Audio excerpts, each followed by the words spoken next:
I'm taking on the Kaizo Ironmon challenge in Pokemon Fire Red.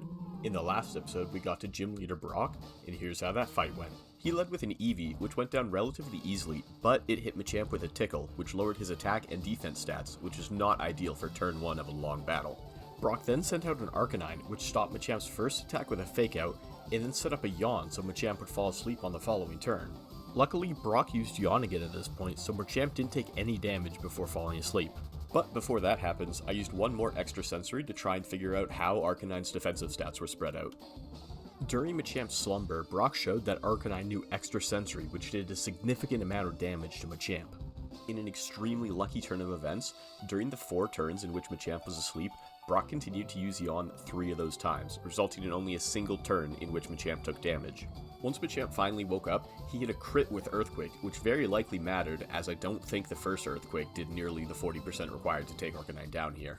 An Onix was next up, which went down in 2 turns without doing any damage as it tried to mimic Earthquake on its one and only turn.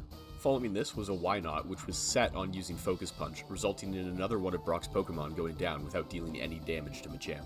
At this point, Brock was down to his final Pokemon, his ace, his highest level Pokemon, the absolute best answer he has for my Machamp.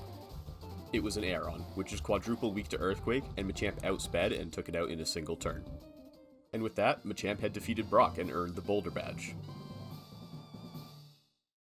I was awarded the TM for Double Kick for completing this battle, but in Kaizo Ironmon, each Pokemon only has a 50% chance of being able to learn each specific TM, and unfortunately, we didn't hit the coin flip this time. But we got extremely lucky in the battle itself. I don't know if Arcanine, for example, had used Extra Sensory a couple more times, if the 2 heals, equating to 44% of our maximum health, would have cut it. In any event, we're past the battle, and in the next part, our objective is going to be Mount Moon. Follow to see how that goes.